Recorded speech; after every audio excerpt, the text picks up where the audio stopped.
أعوذ بالله من الشيطان الرجيم. بسم الله الرحمن الرحيم. واذكر اسم ربك بكرة وأصيلا ومن الليل فاسجد له وسبحه ليلا طويلا إن هؤلاء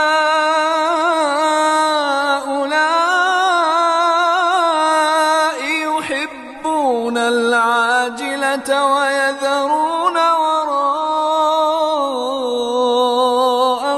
يوما ثقيلا نحن خلقناهم وشددنا أسرهم وإذا شئنا بدلنا